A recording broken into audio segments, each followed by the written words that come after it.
So, according to our State of AI Adoption in Insurance 2026 report, when insurers evaluate an AI solution, ROI is now the second most important criterion. Uncertainty around the business case and ROI is also a top barrier to adoption. So the question isn't, is AI interesting or did we run some pilots? It's, did it move a number that matters? That's what today is about. Here's where we're headed. We'll walk through a simple two-track framework for thinking about AI ROI. We'll talk about two different lenses to apply, what to do before you even launch anything, when you should actually expect to see results, what to track while you're waiting on those results, how to translate what AI is doing into the language finance already uses, and then we'll close with what to do next. So here's the thing. When you ask teams about their AI ROI, this is what you get back. We completed 12 AI pilots this year, or AI was in our CEO's annual letter, or we logged 2,000 hours of AI training. All true, all great, but none of them answer the question that was actually asked. None of those are the same as this question. What did your AI program actually return? Not effort, not activity. What did it return? And if you can't answer that clearly right now, you're not alone. But you also can't stay there much longer because eventually someone with budget authority is going to ask. So let's fix that. Here's the framework I want you to leave with today. And it's genuinely this simple. There are two tracks, and almost every AI initiative falls into one or both of them. When an initiative does both, you measure the two effects separately rather than picking one label for the whole thing. Track one is automation or cost out. This is AI doing work that a person used to do. Hours get redeployed. Contracts you don't need anymore. More of your volume going through without a human touching it. Less rework. This hits your expense ratio and your loss adjustment expense line. The question you're asking here is, are we doing this cheaper or faster? Track two is augmentation or value in. This is AI making your team's judgment better, not replacing it. Less claims leakage because the data is complete. Lower bad faith exposure. Better quote to bind ratios. Sharper risk selection. This hits your loss ratio, your combined ratio, your growth line. If you're not property and casualty, translate that as your loss ratio equivalent. Medical loss ratio if you're in health. Morality or morbidity experience if you're in life. Combined ratio specifically is a P&C number, but the logic is the same everywhere. Augmentation hits value, not just cost. The question here is, are we creating value a person alone couldn't? If you blend your automation and augmentation results together into one number and report it up, you can't tell which type of AI is doing what. That matters since they hit differently in the financial line.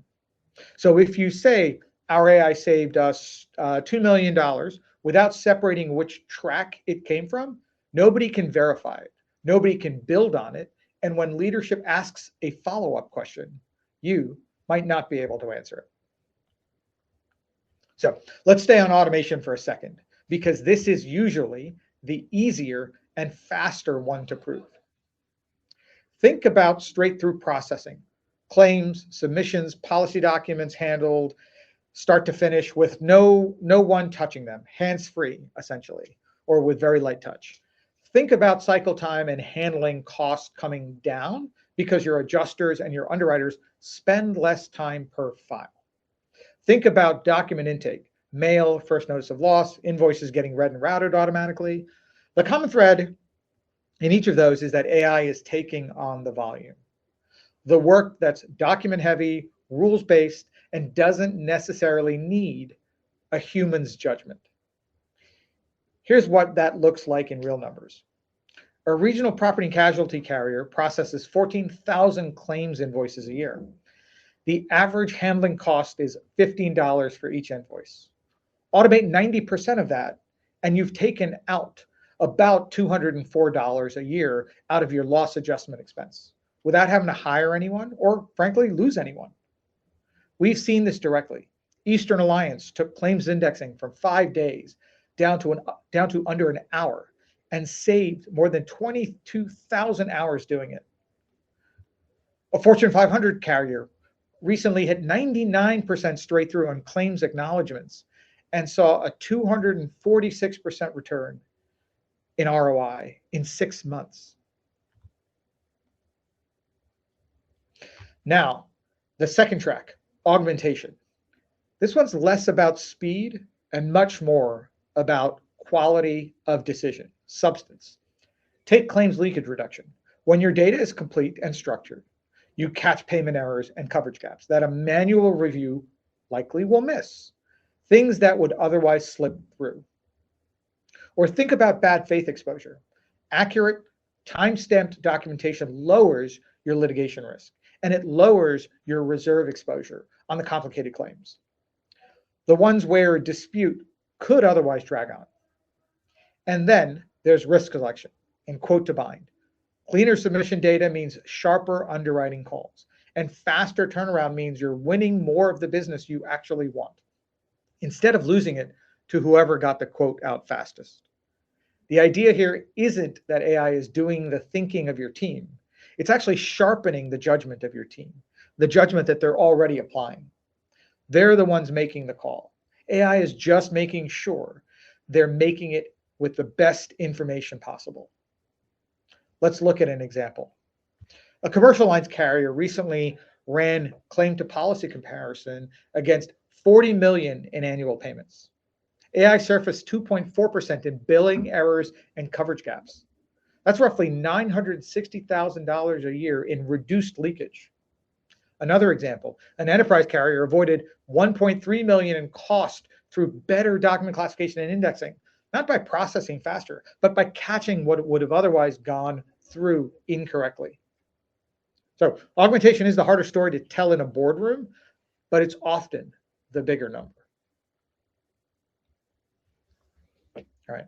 Now, one distinction people mix up is ROI and total cost of ownership, or TCO. They're not the same. They're not the same question. They're not the same. But you do need both. ROI answers what this specific initiative is actually worth. Was it worth it? That's a per use case question. If your go or no go decision, it's kind of like your no or no go decision on the deployment. TCO, or total cost of ownership, answers something bigger. What does running AI at scale actually cost? This factors in things like implementation, integration, training, ongoing operations. And by the way, the piece that people typically forget, technical debt. That adds up across every initiative you have, not just the one you're looking at in the moment. This distinction matters most the moment someone asks, why don't we just build this ourselves? Because an internal build carries engineering cost, annotation cost, compliance costs, retraining costs, none of which show up if you're only looking at a single initiative's ROI. You have to zoom out to really answer the question around total cost of ownership honestly. All right. Here's a part that can trip up a team, and it's not technical. It's all about sequencing. You cannot prove what you didn't measure first. So 3 things before you launch anything. Name the financial statement line first. Expense ratio, loss ratio, growth, retention, whatever it is, decide it before deployment, not after the results roll in. Capture a baseline before you launch, a holdout period, a comparison period. It has to exist before go live. You cannot reconstruct it afterwards. That data is just gone. and get finance, by the way, to sign off and on how you're going to measure this. Do it now while nobody's incentives are on the line, so the number isn't challenged down the road. All right, let's talk timeline, because expectation setting here saves you a lot of pain later. This matters more than people give it credit for. In that same adoption report I mentioned earlier, at the start of the session, insurers named how quickly AI delivers ROI as a critical success factor. Timeline isn't a footnote to the ROI story. It's very much part of it. The industry average from project start to go live is 12 to 18 months. That covers vendor evaluation, data prep, model training, integration. Most of that time is happening before AI is ever live. With purpose-built AI, meaning AI that's already trained for insurance workflows, that go live window compresses from 12 to 18 months to 8 to 12 weeks. But here's the part leadership needs to hear before launch. Not 3 weeks after. Results don't show up on go live day. AI going live just means it's processing volume and the workflows are running. If you're using a purpose-built AI tool, then you can start to look at numbers around the 90-day mark after go live. Set that expectation early. It's a much, much easier conversation before launch than it is when somebody's already asking why the number hasn't moved. So, what do you actually watch during the 90-day window? You don't need to wait for the P&L to move to know whether this is working. You just need metrics that are measurable from day one and tied to the financial line you already named. Here are some real-world examples. How long is it actually taking from submission to a quote decision? The faster that moves, the more business you win. Then, are the data fields getting pulled correctly? That's your extraction accuracy. And bad data here causes rework. It undermines everything else downstream. For the files that still need a human to intervene, is that person moving faster too? That average handling time should ideally be dropping right alongside everything else. Are your time-sensitive items landing inside their window? That's SLA compliance, and it connects directly to your bad faith exposure. How often is a human review actually getting triggered? That's your manual intervention rate, and expect it to fall as the AI learns on your data. And lastly, how long from an endorsement request to issuance? With the right setup, same day is very much achievable here. And I'll just plainly say it. Bevaya's commitment is over 95% accuracy and over 70% straight-through processing within 90 days of go live. It's not a projection. It's not a hope. It's in the agreement. So, okay, let's connect all this. Let's connect this all the way back to the language your CFO already speaks. Think of it like an equation. Expense ratio is your automation side, loss ratio is your augmentation side, and them together, you get your combined ratio. The number leadership is actually watching. That's the property and casualty version. If you're in life or you're in health insurance, the same math applies to your numbers, just under different names. Here's a table putting everything we've covered together into one handy view for you. This is how you can map out what AI is delivering. You have your operational metrics, the financial line your finance team tracks, and whether it's automation or augmentation, it's consistent. By the way, we've included a couple examples here for life and health too, since the same logic holds regardless of your line of business. So, as you leave this webinar today, what do you do with this information? What are your next steps? 6 things you should think about. 1, keep the 2 tracks apart in how you report on them. Separate by outcome, not by initiative. Keep automation and augmentation results apart in how you report them, since they show up on different lines of the financials. And blurring them together muddies both stories. That said, if a single initiative touches both tracks, claims indexing is a great example of this, which can cut manual hours and also catch documents that used to get missed at the same time. That's fine. Just measure each effect on its own, against its own baseline, so that it lands on the right financial line it's supposed to be moving. So again, the initiative can be mixed, the measurement cannot. 2, before you go live, know exactly which number you're chasing. Is this about your expense ratio or your loss ratio? Pick one going in, because if you didn't set a baseline up front, there's going to be no going back to create one later. 3, tell leadership now, before anything launches, that the day AI goes live and the day you'll have real results to share are 2 very different days.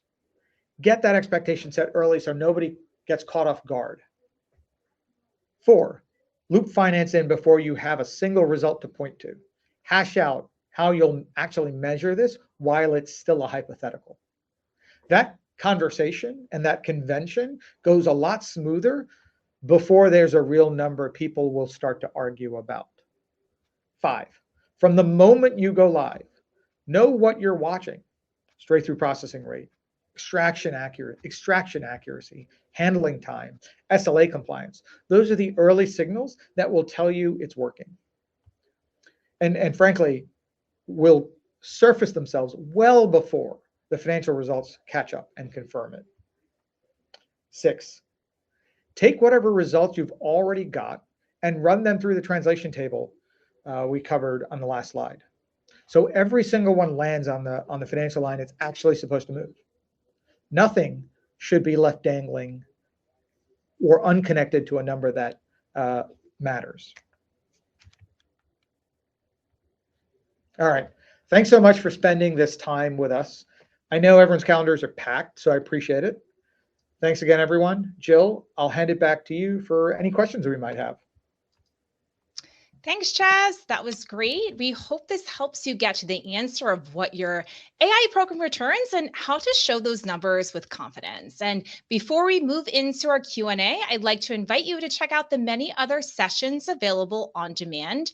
You'll find a link to the Bevaya webinar library and a copy of today's presentation slides. All right, so let's move in to our Q&A. And Chaz, we do have a few questions that came in. The first question that I see in my queue is, practically speaking, if one initiative is producing 2 separate numbers, say cost savings and leakage reduction, how do you set up 2 baselines for it without doubling your measurement workload?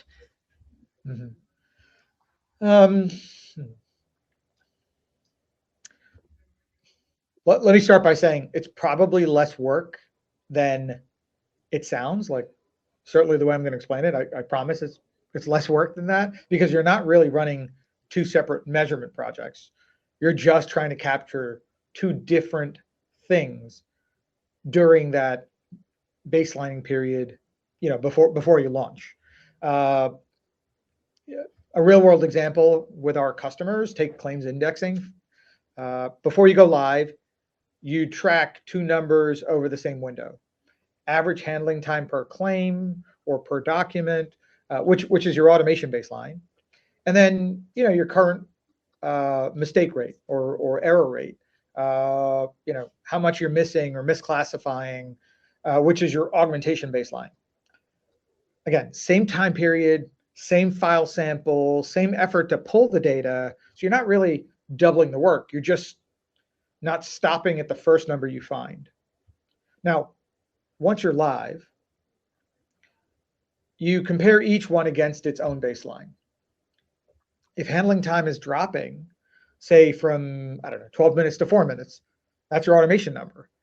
And you can see how it would improve your expenses.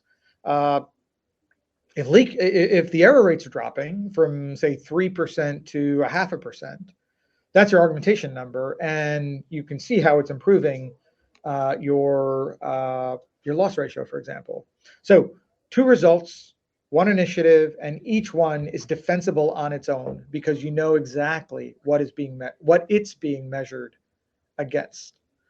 The only real discipline required is deciding before you launch which effects you expect an initiative to produce. And if you only are thinking about cost savings, then only capture the cost savings baseline. If improving leakage or improving some other metric that's more focused on augmentation, then prove that fact out.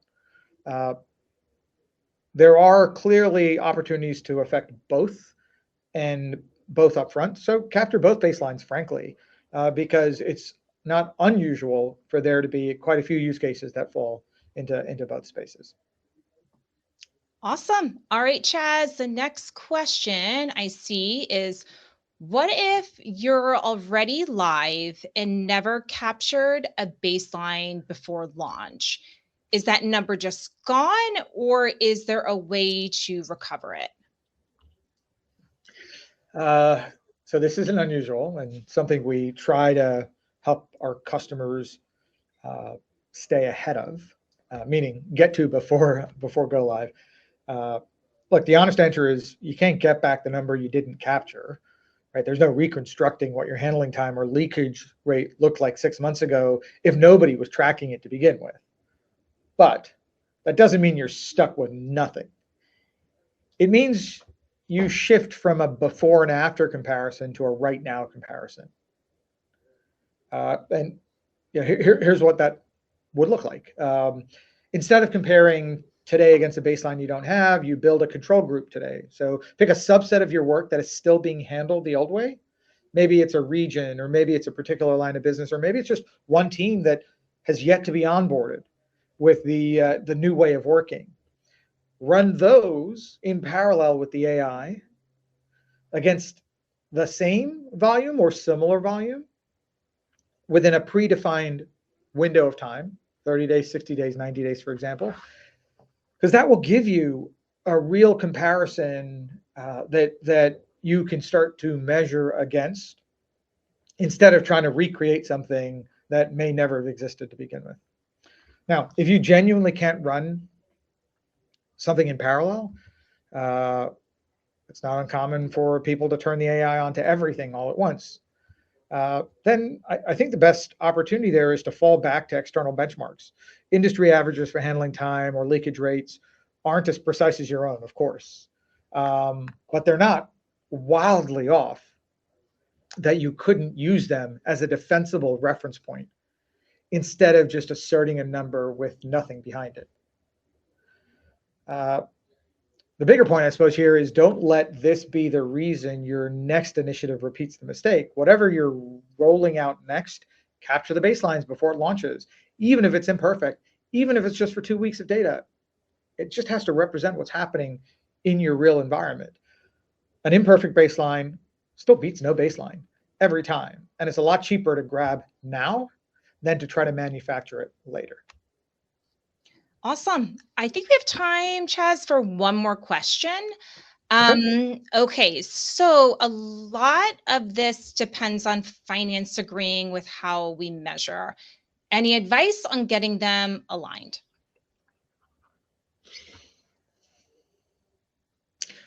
Timing matters, but so does what you actually bring them. So I would say don't walk in asking finance to bless a measurement philosophy in the abstract. Bring them a specific proposal, something like, we're measuring this against handling time per claim, baselined over a 60-day period before we went live, and here's the sample. A concrete proposal is something finance can approve or push back on. A vague, how should we think about measuring this, is a conversation that's just going to stall.